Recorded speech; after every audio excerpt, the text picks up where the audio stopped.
La cavidad nasal es una estructura que cumple diferentes funciones y a su vez tiene diferentes estructuras dependiendo de su función. Tenemos una porción anterior, una cara posterior y una región olfatoria. La región anterior va a estar delimitada por esa estructura anatómica que podemos ver acá. Esto nos va a demarcar una, un margen entre un epitelio de piel fina que correspondería a un epitelio plano estratificado queratinizado que va a contener diferentes estructuras como lo pueden ser glándulas sebáceas, glándulas sudoríparas y también folículos pilosos. Estos folículos pilosos van a tener vellos, lo que nosotros conocemos en esta zona como las vibrisas. Ahora, ¿cuál va a ser la función de estas vibrisas? Nosotros vamos a tener diferentes partículas que van a tratar de pasar por esta zona, unas muy pequeñas y otras muy grandes. Lo que va a hacer estas vibrisas es inhibir o no permitir el paso de las partículas muy grandes, porque si pasan a la cavidad nasal pueden generar algún tipo de respuesta alérgica. Por lo tanto, se va a inhibir este paso. Ahora bien, eh, la región anterior realmente no tiene muchos reparos anatómicos ni histológicos. Tiene una dermis normal, tiene una piel fina normal. Lo más interesante es eh, el término de las vibrisas, que no son vellos en sí, sino son vibrisas. Ahora, la cara posterior de la cavidad nasal va a corresponder a un epitelio ciliado, cilíndrico, pseudoestratificado. Normalmente se llama cilíndrico, ciliado, pseudoestratificado. A este epitelio lo vamos a conocer también como el típico epitelio respiratorio. Entonces, dentro o debajo de cualquier epitelio también vamos a contener el tejido conectivo. Y este tejido conectivo va a ser muy importante con respecto a la cavidad nasal. ¿Por qué? Porque va a estar ricamente vascularizado. Esto es un dato muy importante para la histofisiología de esta zona. También encontramos diferentes glándulas seromucosas, diferentes ganglios linfáticos que nos ayudan a responder contra diferentes alergenos. Esto va a corresponder a un gran punto de respuesta inmune primaria en el cual vamos a tener diferentes células plasmáticas que van a producir diferentes inmunoglobulinas que nos van a ayudar a responder ante diferentes alergenos. Ahora, em, más adelante vamos a hablar de qué inmunoglobulinas se producen en cada zona y cuál es la importancia de cada una. Ahora, también recordemos que sobre esta zona vamos a encontrar, como ya había dicho, está ricamente vascularizado, podemos encontrar una estructura anatómica que va a ser la confluencia de diferentes arterias en esta cavidad nasal y lo conocemos como el plexo de Kieselbach. Este plexo es muy importante ya que va a causar epistaxis recurrentes en diferentes pacientes. Una epistaxis puede ser una hemorragia a nivel nasal o también conocido como rinorragia. Ahora, ¿en qué tipo de pacientes lo vamos a encontrar? Lo vamos a encontrar en pacientes que son adultos y jóvenes o niños. En el caso de los niños vamos a tener una mucosa que no está tan bien desarrollada y que va a permitir la salida más fácil de este líquido. Podemos también tener una gran cantidad de vasos en esta zona, lo que puede favorecer también la salida de la sangre. Y en el caso de los adultos puede ser por traumatismo e incluso por una hipertensión arterial. Entonces esta hipertensión arterial no manejada hace que vaya mucha más sangre a esta zona y esta se salga. Esto ocasionaría una epistaxis. Ahora bien, en cuanto a la región olfatoria, va a estar en el techo de la cavidad nasal. ¿En dónde? Exactamente en la lámina cribosa del etmoides. Aquí encontramos al etmoides, seno esfenoidal, seno frontal y el hueso etmoides en su lámina cribosa.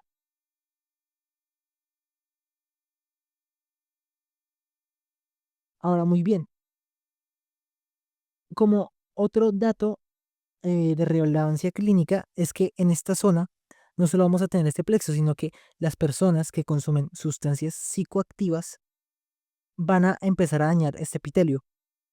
Y cuando yo daño el epitelio, empieza a haber necrosis, se empiezan a morir estas células de acá, se empiezan a necrosar y este tejido se va. Entonces, ¿qué vamos a encontrar cuando nosotros revisemos la cavidad nasal? O por lo menos el vestíbulo nasal correspondería aquí a una zona de ulceración o de perforación. Se vería un hueco negro, no eritematoso, a comparación de las estructuras adyacentes a este que se podrían ver de color rojo. En cambio, cuando veamos, vamos a ver exactamente una opacidad. Ahora vamos a ir un poco más a lo que corresponde al epitelio olfatorio y sus diferentes glándulas. Si bien obtenemos que este epitelio es, tiene muchas similitudes con el epitelio olfatorio, el epitelio respiratorio normal, porque vemos células cilíndricas, vemos cilios, pero también vamos a poder encontrar vellosidades. Ahora, este epitelio olfatorio se va a corresponder de neuronas bipolares, aquí encontramos una neurona bipolar, células basales, vamos a encontrar glándulas de Bowman y células sustentaculares. Vamos a empezar hablando de la configuración normal de este epitelio olfatorio. Ahora, nosotros aquí otra vez nos ubicamos en la lámina quirosa de etmoides y aquí podemos ver los diferentes axones que salen a la cavidad nasal, ¿verdad?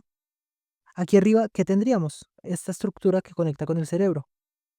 Esto correspondería al bulbo olfatorio. Este bulbo olfatorio va a contener no neuronas bipolares, sino neuronas de segundo orden, que son las neuronas o células mitrales o de segundo orden. Aquí vemos estas mismas células mitrales, mitrales y mitrales. Es decir, que esto está apuntando hacia arriba, hacia el cerebro. Y esto está apuntando hacia la cavidad nasal. Entonces aquí encontraríamos estos axones que dibujen esta zona, los encontraríamos acá. Acá, acá, acá, acá, acá y acá. Ahora bien, también en esta zona vamos a encontrar tanto glándulas de Bowman, aquí las estoy señalando, glándulas de Bowman, y sus conductos excretores. Debajo de ellas, esto estaría correspondido por el epitelio. Esto sería el epitelio. Y esto, lámina propia. Lámina propia, epitelio. Ahora, nosotros vamos a hacer un aumento de ese epitelio, vamos a encontrar las células que dije anteriormente. Y con respecto a las células olfatorias o las neuronas bipolares, vamos a tener dos porciones, una parte periférica y una parte central. La parte central, ¿cuál va a ser? La que mira hacia abajo. Esta parte mira hacia abajo. Es decir, que estos serían los axones. Aquí estaría la cavidad nasal. Y arriba estaría el bulbo olfatorio.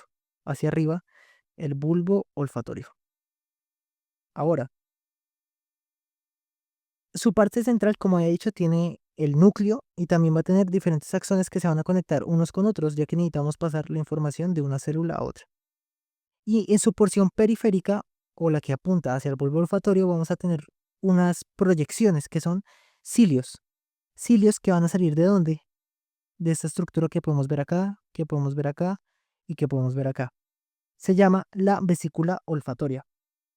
Esta vesícula olfatoria pues va a tener una gran importancia ya que es la que nos va a ayudar a sacar los cilios y dentro de estos cilios vamos a tener una estructura particular que corresponde a la estructura típica del axonema.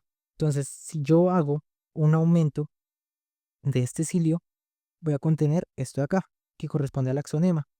Recuerden que los axonemas normalmente tienen una configuración de microtúbulos dobles. Es decir, acá hay un microtúbulo doble, acá hay otro microtúbulo doble, acá hay otro microtúbulo doble, y así hasta completar 9 microtúbulos dobles. con, ¿a quién está enredando? A dos centrales. ¿Listo?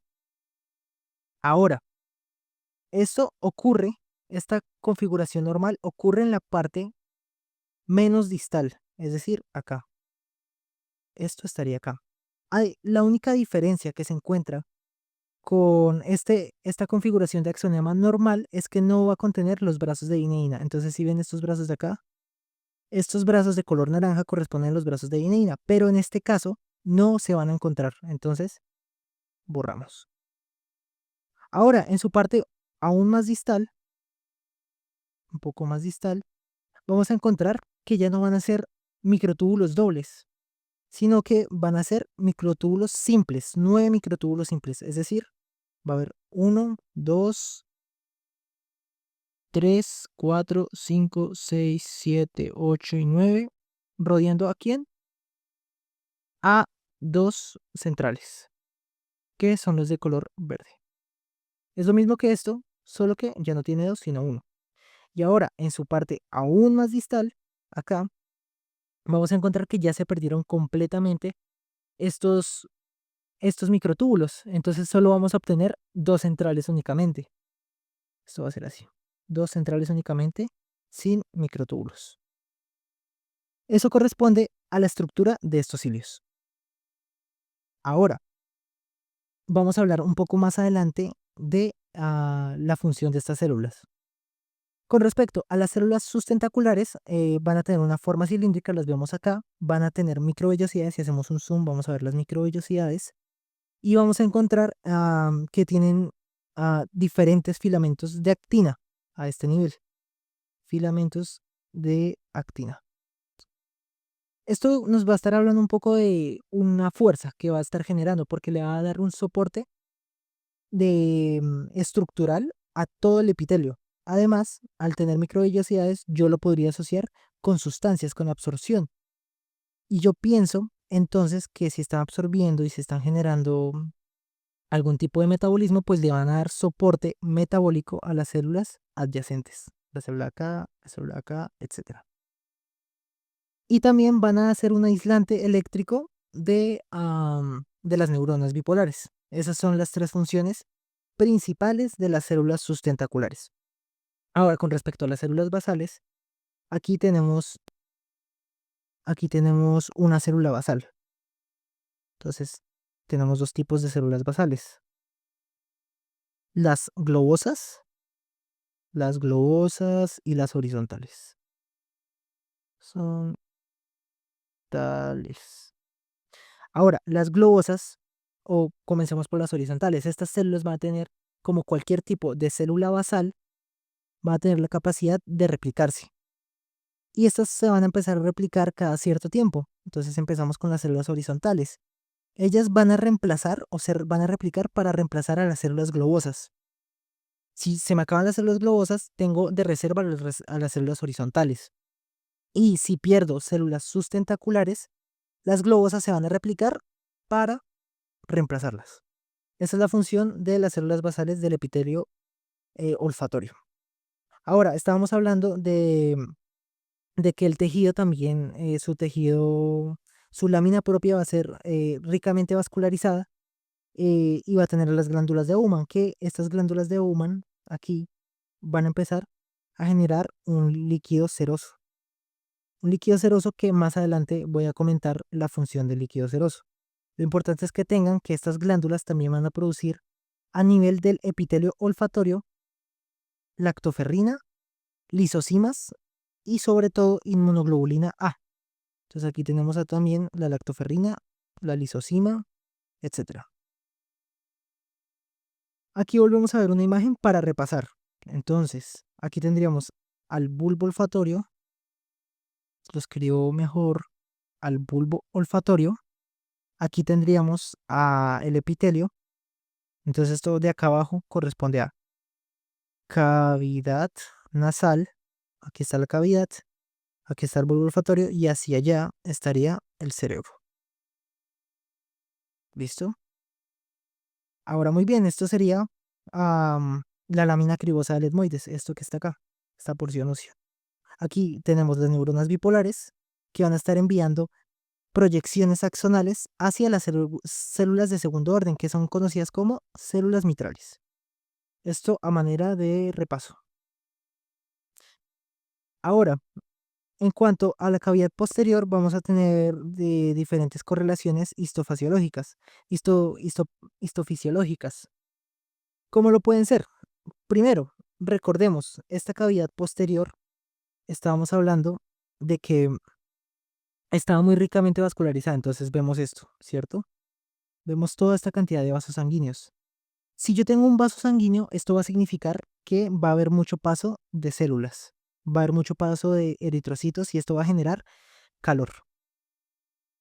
¿Por qué? Yo necesito calentar el aire que viene. Además, si yo tengo vasos sanguíneos, si estos vasos sanguíneos se abren, van a sacar líquido. Y si saco líquido, voy a humedecer al epitelio y a su vez voy a humedecer el aire. Si esto no pasa, voy a empezar a generar un tipo de daño a nivel de la mucosa y esto podría generar diferentes respuestas. Ahora, con respecto a la defensa inmunológica, yo les, yo les decía que tenemos diferentes tipos de células acá, en la dermis, ¿verdad? Perdón, en el tejido conectivo, que son las células plasmáticas. Estas células van a producir diferentes inmunoglobulinas.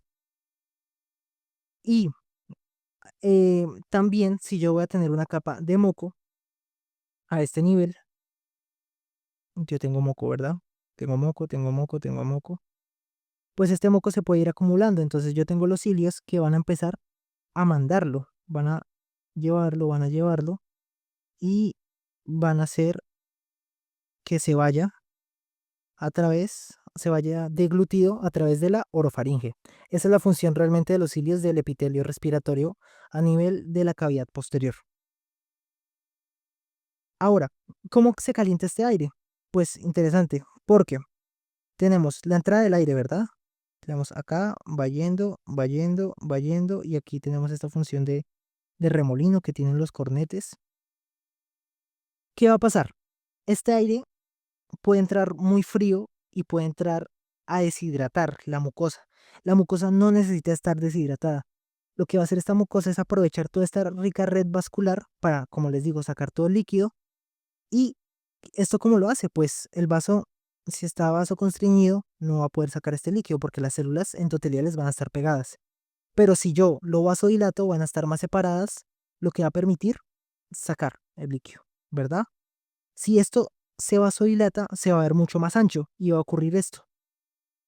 El cornete, esto es un cornete normal, ¿cierto? Esta es la mucosa normal donde se ve vasoconstriñido, pero si yo lo vasodilato, es decir, como que se hipertrofiara este cornete. Al hacerlo, va a permitir la entrada de menos aire, o sea, va a entrar menos aire por acá, digamos por la narina izquierda, y obviamente se va a proteger de deshidratarse. Esto es muy importante ya que este sistema que encontramos acá, primero se llama sistema contracorriente. El sistema contracorriente, ¿por qué? Porque los vasos van de un sentido posterior a anterior. ¿Y el aire en qué sentido va? De anterior a posterior. Entonces van contrarios, por eso se llama sistema contracorriente. Ahora, con respecto a la defensa inmunológica, les comentaba, las células plasmáticas tienen su función exacta. ¿Cuál va a ser? Entonces, las células plasmáticas iban a producir inmunoglobulina A e inmunoglobulina E. Aquí vemos la cavidad nasal, donde lo más importante que necesitan ver es la producción de inmunoglobulina A, ¿verdad? Ahora, volvamos. Como correlación clínica vamos a tener los pacientes riníticos. Entonces, yo tengo alguna partícula, ¿cierto? Algún alergeno. De pronto alguien es alérgico a los gatos, alguien es alérgico a los perros, o algún virus, algún humo del tabaco, etcétera. Estos odorantes van a pasar y se van a unir a la producción de las células plasmáticas. ¿Cuál es la producción de las células plasmáticas? Recordémoslo siempre. Inmunoglobulina A e inmunoglobulina E. Entonces yo tengo inmunoglobulina por ahí volando. Estas partículas se unen a a los receptores de la inmunoglobulina E. La inmunoglobulina E va a generar una unión a diferentes células, como lo pueden ser tanto basófilos como los mastocitos. Recordemos que los mastocitos van a generar una sustancia vasodilatadora, que es la histamina. ¿Yo para qué voy a hacer eso? Para generar la típica respuesta inflamatoria, que es abrir los vasos sanguíneos. Aquí tenemos un vaso sanguíneo vasoconstriñido, recordemos, se abre este vaso sanguíneo, se vasodilata, empiezan a salir tanto células de defensa como neutrófilos, etcétera. Entonces empiezan a salir neutrófilos, pero también empieza a salir mucho líquido, empieza a salir mucho líquido, y este líquido se va a ir ¿a dónde? Al epitelio, ¿verdad? Se va a combinar con el mucinógeno, se va a formar mucina y vamos a tener como resultado moco, ¿cierto? Esto digamos que esta persona se expuso una sola vez. ¿Qué pasa si se sigue exponiendo indeterminadamente a cierto estímulo? Pues se va a producir, ya no va a haber mucha producción de moco y va a haber mucha producción o salida del líquido proveniente de los vasos sanguíneos. Entonces va a empezar a haber mucha agua. Ya no va a ser un líquido espeso como es el del moco, sino que realmente va a ser pura agua. Y ustedes han visto, las personas riníticas botan un líquido nada espeso y se quejan mucho porque dicen, no, por más de que me suene y me suene, me sale porque siguen exponiéndose al mismo alergeno, siguen generando la misma respuesta basada en mastocitos, basófilos, histamina, apertura de los vasos sanguíneos o vasodilatación, salida del exudado, del transudado, etcétera, y producción excesiva de líquido a nivel de la cavidad nasal. Eso le pasa a los pacientes riníticos y es muy común que ustedes vean eso. Se, se, se espera que se puedan vasoconstriñir esos vasos, ¿no? Para tratar este caso. Ahora, con respecto al epitelio olfatorio, vamos a hablar de su funcionamiento. Es muy importante saber que este epitelio, ya describimos su función, va a ayudar a permitir la transducción de olores, ¿verdad? Entonces volvamos acá. Este es el bulbo olfatorio, acá bulbo olfatorio, y aquí tenemos la lámina basal con el epitelio olfatorio. ¿Qué va a pasar? Yo tengo una sustancia odorante, ¿cierto? Del café. Yo me olí un café en la mañana, me estoy haciendo el café. Este café va a entrar a diferentes receptores, pero ahora no me hice un café, sino que hice chocolate. Entonces el chocolate va a entrar a otros receptores y van a activar otra respuesta. Digamos que el café activa la proteína G trimérica. Digamos que el chocolate va a afectar a activar a, mm, la producción de AMP cíclico, etcétera. Entonces vamos a tener una sustancia específica o un odorante específico para un receptor en específico. Esto va a ayudar a que estas células de primer orden, que son las células bipolares, se despolaricen y manden sus proyecciones axónicas hacia dónde, hacia las células de segundo orden, que son las células mitrales. Pero entre camino y camino, digamos que la célula mitral manda sus dendritas, acá, dendritas, pues la célula bipolar también está mandando sus axones y estos se van a unir, ¿cierto? ¿En dónde? En el glomérulo. Esta unión de axones de las células bipolares con las dendritas de las células mitrales van a formar lo que conocemos como el glomérulo. Ahora, este glomérulo va a recibir dendritas de aproximadamente 1 a 30 células mitrales, mientras que va a recibir axones de aproximadamente 2000 células bipolares. ¿Ok? Esto es muy importante. Ahora, con respecto a los glomérulos, hay aproximadamente 1000 glomérulos en total. Entonces, esto va a ayudar a que se puedan distinguir casi 1 billón de aromas. Estos datos son importantes porque se los pueden tomar en el examen. Ahora, esta básicamente es la transducción de la señal que obtenemos con respecto a un odorante. Si la volvemos a repasar, obtendríamos lo siguiente. Tendríamos café, llega acá, se acumula, porque ya aquí yo estoy produciendo moco, ¿verdad? Y aquí es donde van a entrar la importancia de las células, de la secreción que genera las glándulas de Bowman. Entonces, aquí se supone que están las glándulas de Bowman, ¿verdad? Aquí tenemos una glándula de Bowman y aquí lanza su secreción, lanza un líquido ceroso. Aquí yo tengo el moco. Entonces, me olí un café, hice un café por la mañana, ese café lanza diferentes partículas y estas partículas se quedan atrapadas en el moco, ¿verdad?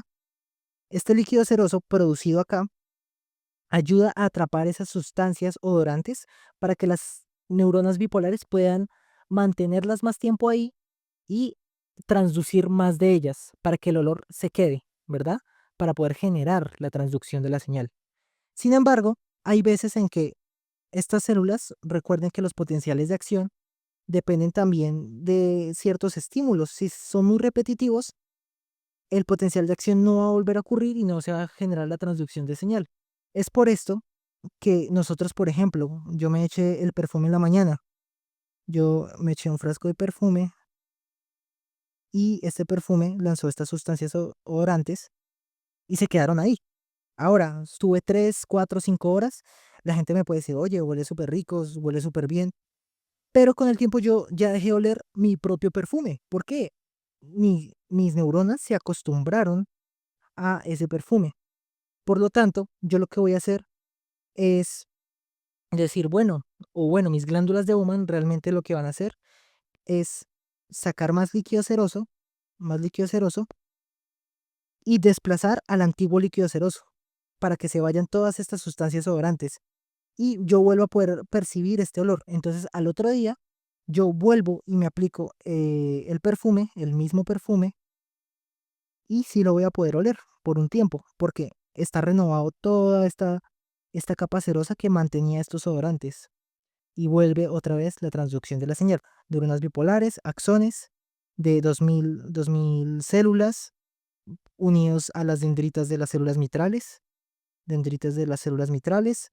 Se genera, si estas células mitrales se despolarizan, se va a generar la transducción hacia el cerebro a través del bulbo olfatorio, de la estría olfatoria media, lateral, etcétera, todas esas zonas a las que llega toda la información olfativa o olfatoria de nuestro cuerpo. Eso corresponde con la cavidad nasal. Recordemos, tiene una cavidad anterior, epitelio plano estratificado queratinizado, una cavidad posterior, epitelio respiratorio y un epitelio olfatorio que va a tener diferentes tipos de neuronas. Eso sería todo con respecto a la cavidad nasal.